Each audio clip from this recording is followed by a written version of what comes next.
여러분 안녕하십니까? 정세균 더불어민주당 대선 경선 후보가 후보직 사퇴를 전격적으로 선언했습니다. 앞선 지역 경선과 1차 선거인단 투표에서 기대에 미치지 못하는 결과에 따른 것입니다. 정 후보는 특정 후보에 대한 지지 의사 없이 당을 위해 백의 종군하겠다고 밝혔습니다. 보도에 이성각 기자입니다. 정세균 민주당 대선 경선 후보가 중도 사퇴를 선언했습니다. 이제 평당원으로 돌아가 하나 되는 민주당, 새로운 대한민국을 위해서 백의종군하겠습니다. 정 전 총리는 4차례 지역 경선과 1차 국민선거인단 투표에서 기대에 못 미치는 누적 득표율 4.27%에 그치자 긴급 회의를 통해 사퇴를 결정한 것으로 알려졌습니다. 특정 후보 지지 여부를 묻는 질문에는 말을 아꼈습니다.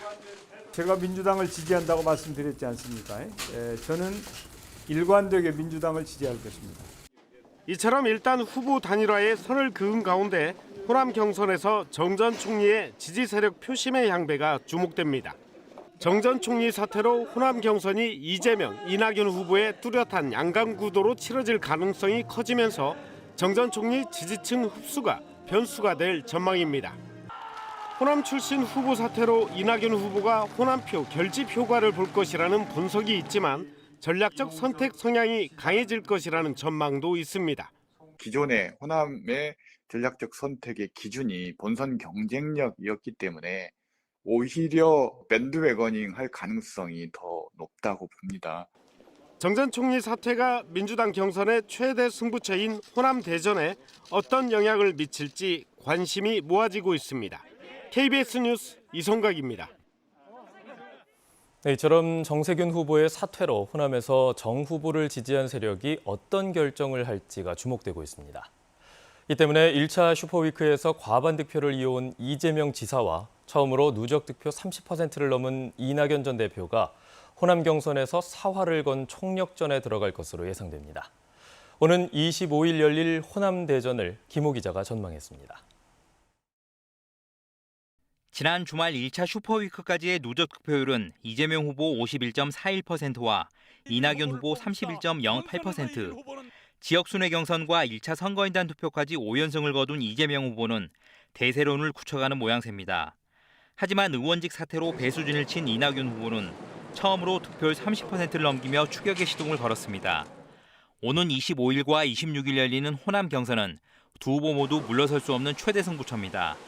호남 선거인단이 20여만 명에 이르는 데다 다음 달 2차 슈퍼위크 그리고 수도권 경선에도 영향을 미치기 때문입니다. 이재명 후보 캠프는 대세론과 확실한 본선 후보라는 점을 강조하면서도 긴장 속에 막판까지 내부 결속에 집중한다는 전략입니다. 이 후보는 화상회의 형식의 간담회를 통해 광주 전남 6대 공약을 발표하면서 호남 표심을 공략했습니다. 오늘 여러분께 드린 약속도 실력과 성과로 입증된 제가 반드시 실천해서 광주시와 전남을 더 활기차고 잘 사는 지방으로 만들겠습니다. 20%포인트가량 벌어진 격차를 극복해야 하는 이낙연 후보는 일단 호남에서 이재명 후보의 과반을 저지해야 합니다.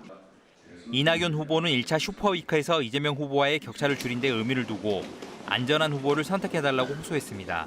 대선 확장성의 싸움입니다. 확장성은 안전한 후보만이 가질 수 있습니다. 그 확장성이 저 이낙연에게 있습니다. 양강구도 속에 박용진 후보도 광주에서 지역 공약을 발표했고 추미애, 김두관 후보 등도 호남 경선에 모든 화력을 집중할 것으로 보입니다. KBS 뉴스 김호입니다.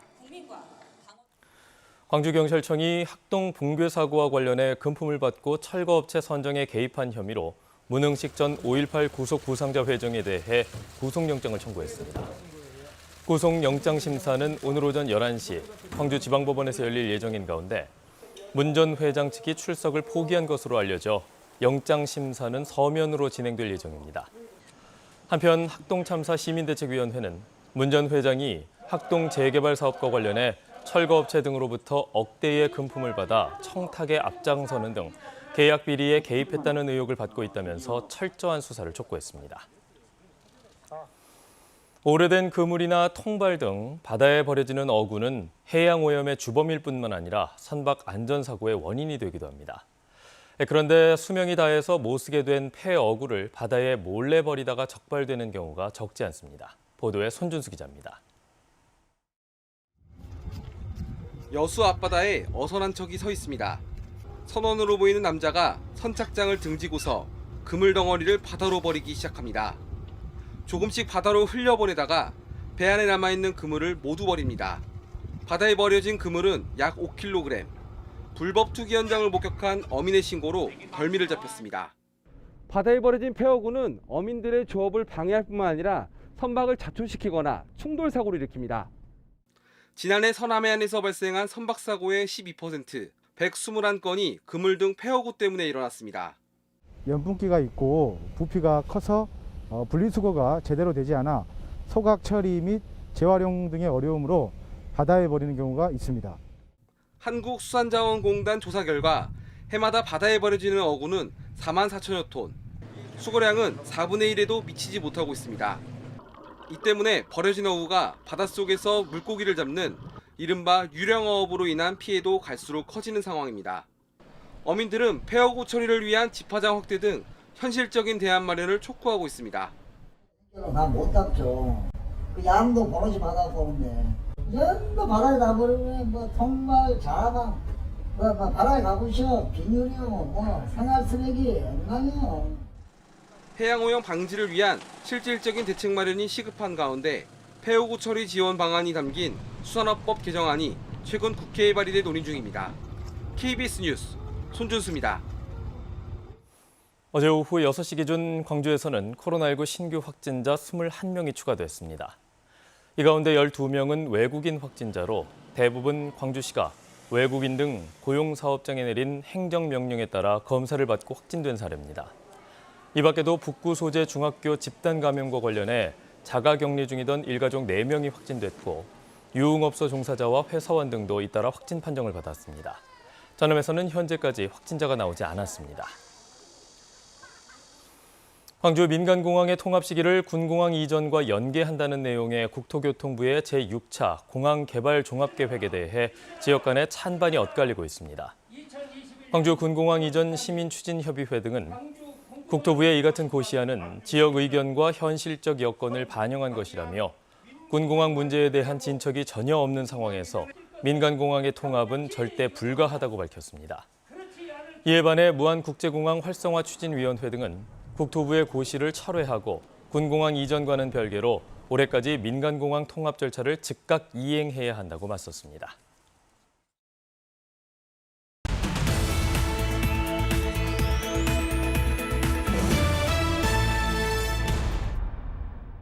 고흥군이 군 통합 브랜드 캐릭터인 노랭이 선포와 직영 온라인 쇼핑몰 고흥몰 오픈을 기념해 고흥 농수특산물 온라인 마케팅의 날 행사를 개최했습니다.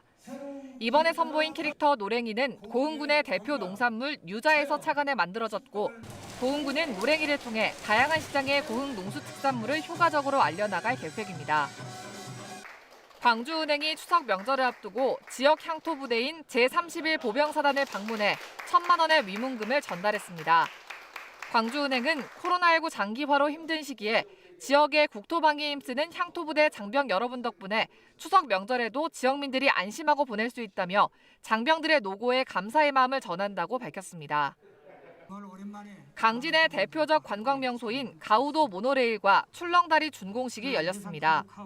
높이 15m로 설치된 가우도 출렁다리는 둘레길 코스와 연계해 짜릿함과 재미를 느낄 수 있고 교통약자들의 접근성과 이동 편의를 위해 설치된 모노레일은 청자타워까지 올라가는 데 5분 정도 소요됩니다. 영암군이 전국 기초단체장 매니페스토 우수사례 경진대회에서 지역 문화 활성화 분야 우수상을 수상하는 등 3년 연속 수상 기록을 세웠습니다. 영암군은 대한민국 대표 문화관광축제인 영암 왕인문화축제를 포스트 코로나 시대에도 지속 가능한 축제로 발전시키기 위해 온라인 방식으로 전환해 축제를 성황리에 개최했던 노력들이 인정받았다고 밝혔습니다. 지금까지 단신 브리핑이었습니다. 호남 샤니 광주공장에서 운송 거부 파업을 벌이고 있는 화물연대 조합원들이 집회 과정에서 경찰의 과잉 진압을 주장하고 나섰습니다.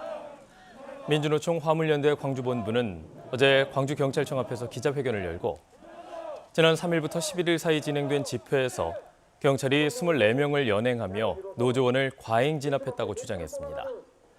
이에 대해 경찰은 노조가 질서 유지선 등 규정된 집회 장소를 벗어나 시위를 강행함에 따라 법적 절차 안에서 일부 노조원을 검거했다고 밝혔습니다. 2020 도쿄 패럴림픽에서 활약한 광주 선수단의 환영 행사가 열렸습니다. 광주시청에서 열린 환영 행사에는 탁구와 양궁, 조정과 사격 등 4개 종목 11명의 국가대표 선수 등이 참석했고, 이용섭 시장은 코로나19와 어려운 여건 속에서도 불굴의 도전 정신을 보여줬다며 격려했습니다. 도쿄 패럴림픽에서 한국은 메달 24개를 획득했으며 광주 선수단은 이 가운데 7개를 목에 걸었습니다. 추석을 앞두고 권칠승 중기부 장관이 전통시장을 많이 이용해 줄 것을 홍보하고 나섰습니다. 권칠승 중소벤처기업부 장관은 어제 오전 전남 영광터미널 시장을 찾아 코로나19 확산으로 어려움을 겪고 있는 상인들을 위로하고 지난 6일부터 지급된 상생 국민지원금을 전통시장에서 많이 이용해 줄 것을 당부했습니다. 권 장관은 오늘까지 지역에 머물며 영광 이모빌리티 규제자유 특구와 광주 발달장애인 특화 사업장 등을 둘러보고 AI 스타트업 캠프 개소식에 참석할 예정입니다. 전라남도가 대규모 해상풍력 발전단지 조성에 필요한 산업단지와 전문 인력 양성 등 종합적인 해상풍력 산업 생태계 구축에 나섰습니다. 전라남도는 터빈과 타워 등 대형 해상풍력 기자재 제조 조립을 위한 가용부지 확보 등을 위해 목포 신항 배후단지를 해상풍력 특화 구역으로 지정하도록 정부에 건의 중이라고 밝혔습니다. 전라남도는 오는 2030년까지 민간 자금 등 48조 5천억 원을 투입해 신안 해상에 세계 최대 8.2기가와트의 해상풍력단지를 조성할 계획입니다. 소규모 학교가 많은 전남 지역의 특성으로 인해 고교 학점제와 관련해 주목을 받아온 온라인 공동교육과정이 개설돼 이번 주부터 운영됩니다. 전라남도 교육청은 온라인 공동교육과정 37개 과목을 개설하고 학생 406명을 수강자로 확정해 내일부터 수업을 시작한다면서 대면 수업 72개 과목에도 1000여 명이 수강하게 된다고 밝혔습니다. 도교육청은 지역 대학과 연계해 15개 과목도 개설할 예정입니다. 그동안 적자 누적으로 한때 운영이 중단됐던 소형 경전철 순천 스카이큐브가 순천시에 무상 인수된 뒤로 수익 구조가 개선됐다는 분석이 나왔습니다. 순천시는 스카이큐브 재개장 이후 지난달까지 7만 2천여 명이 이용해 12.7%의 평균 탑승률을 기록했다며 이전 사업자 운영 기간 평균 이용률보다 2.4배가 증가했다고 밝혔습니다. 순천시는 국가정원과 갈대 열차 등을 연계한 통합 발권제 도입이 수익 향상에 영향을 미친 것으로 분석했습니다. 내년도 정부 예산안에 여수항과 광양항, 목포항 활성화 사업이 포함돼 국비 1,200여억 원이 반영됐습니다. 전라남도는 광양항 특정해역 준설 사업과 목포 대반동 수제선 정비 사업 등 국가무역항 활성화 사업을 위한 16개 사업, 국비 1,265억 원이 내년도 정부 예산안에 반영됐다고 밝혔습니다. 전라남도는 광양항 자동화 컨테이너 부두 구축 사업 등 이번 예산안에 미반영된 2개 사업은 지속적으로 국비 반영을 요청할 계획입니다. 내일 광주 글로벌모터스 GGM이 시판용 첫 자동차를 본격 생산할 예정이지만 GGM의 차기 대표이사 선정이 난항을 겪고 있습니다. 이용섭 광주시장은 기자들과 만난 자리에서 현 정부의 강요 출신 인사 등과 접촉했지만 적임자를 찾지 못했다면서 자동차 시장 등에 정통하면서도 노사 상생을 이끌 수 있는 적임자를 계속 찾고 있다고 밝혔습니다.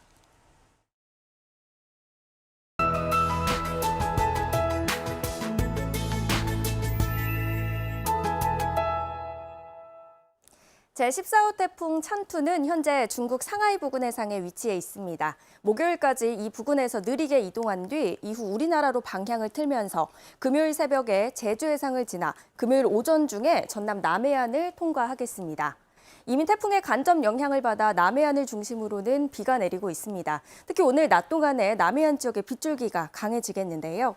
시간당 30mm 이상의 집중호우가 쏟아지면서 진도와 완도, 해남에는 호우특보가 내려질 가능성이 있고요. 바람 또한 순간 풍속 초속 20m 이상의 강풍이 예상됩니다. 내일까지 예상되는 비의 양은 광주 전남 지역에 20에서 80, 남해안 지역에 120mm 이상입니다. 다음 자세한 지역별 날씨입니다. 오늘 아침 기온은 21도 안팎으로 어제보다 조금 높고요. 낮 최고 기온은 광주가 26도로 어제보다 2도가량 낮겠습니다. 여수와 고흥, 보성 모두 한낮 기온 24도에 머물겠습니다. 목포의 낮 최고 기온 26도, 해남과 완도 25도가 예상됩니다. 신안도 한낮 기온 26도에 머물면서 어제보다 2도가량 낮겠습니다.